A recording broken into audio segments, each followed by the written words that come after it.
Друзі, привіт! У цьому відео я покажу нове сімейство сантехнічних виводів і також розкажу про його переваги. Для початку скажу пару слів про те, що входить до набору. У нас є дві версії – англомовна та україномовна.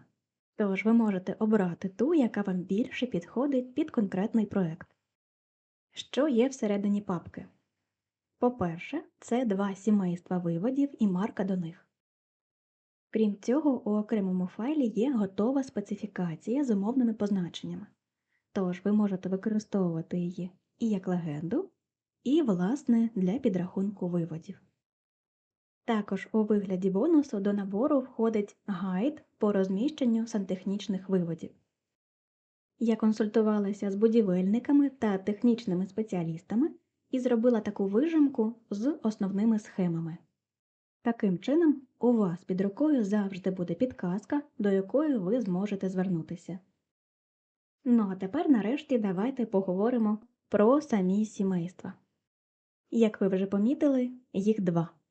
Одне з них кріпиться по грані, а інше ставиться у будь-якому місці на плані.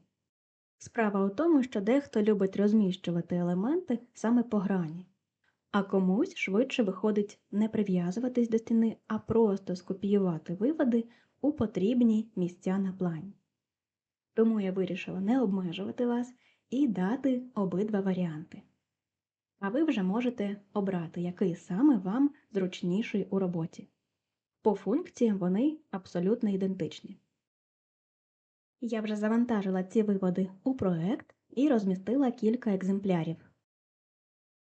Дані виводи кріпляться по грані, а ось ці просто розміщуються на плані.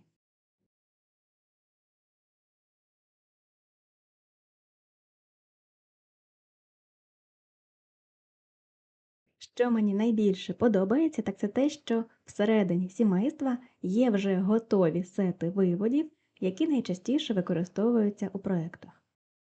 Якщо ми розгорнемо список, то побачимо ці сети. Їх всього 12. Ось тут на схемі ми можемо побачити, як вони виглядають.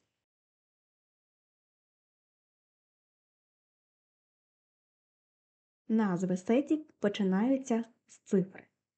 Ця цифра означає кількість виводів. Тобто усі типи з одиничкою – це звичайний одинарний вивід. Це може бути вбудований змішувач, гаряча чи холодна вода, вивід каналізації або окремий елемент системи. Якщо у назві є цифра 2, це означає, що сет містить два виводи.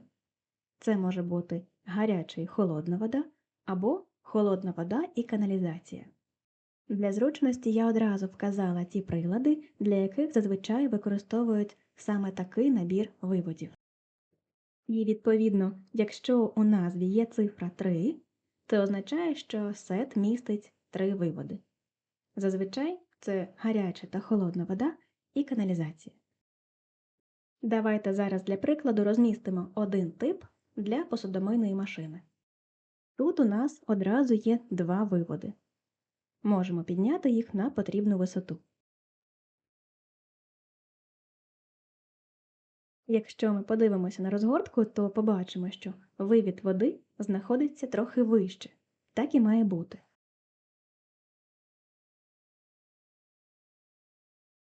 Значення, яке ми вказували раніше, задає висоту нижньої точки.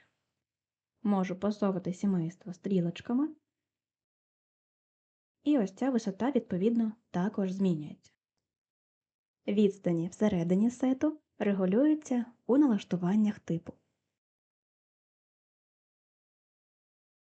Зараз у нас до води 75 мм, і цей вивід є вищим на 100. За потреби можемо тут поставити якісь інші значення.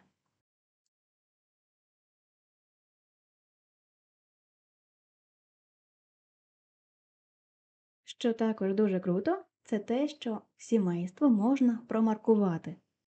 Можна вказати висоти як нижнього, так і верхнього елементів.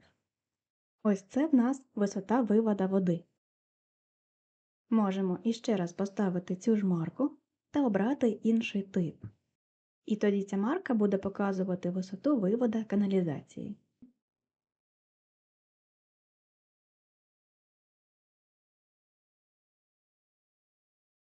Якщо ми змінимо висоту сімейства, то марка також змінить своє значення. Давайте ще для прикладу візьмемо сет із 3 виводів для раковини і змішувача. Але цього разу я вже оберу не те сімейство, яке розміщується по грані, а звичайне.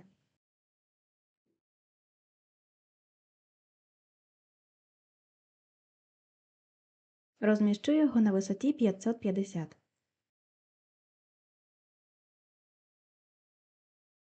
Зараз у мене між виводами 150, тобто по 75 в обидва боки.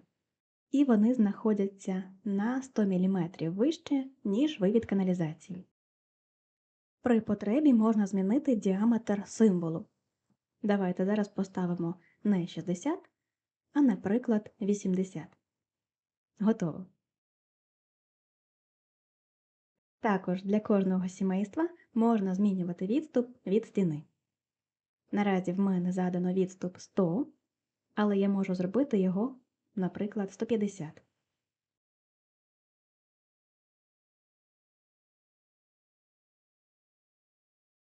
Або навпаки, можу поставити 0, і тоді символи будуть розміщуватися чітко по краю стіни. Ще одна класна властивість сімейства – це те, що позначки є видимими поверх меблів. Тобто, якщо ми поставимо кухонну базу, то вона собою не затулятиме наші символи. І так само на розгортці. Ми продовжуємо бачити наші виводи поверх фасадів. Це насправді дуже зручно. Як я вже казала раніше, крім сімейств, до набору входить готова специфікація. Вона виглядає ось так, і до неї одразу вносяться і символи виводів, і їх кількість. Якщо вам не потрібна кількість, ви можете просто прибрати ось це поле. І тоді у вас специфікація буде у вигляді легенди. До речі, є цікавий нюанс. Якщо, наприклад, у своєму проєкті ви не будете використовувати якийсь із виводів, скажімо, я зараз видалю зелененький вивід, то він автоматично зникне із нашої таблички. Таким чином, у вас не буде нічого зайвого. Сподіваюся, вам сподобається це сімейство, і робота завдяки ньому стане швидшою, ну і, звісно ж, приємнішою. Замовити набір можна на сайті або на сторінці Instagram. Обидва посилання є доступними під цим відео.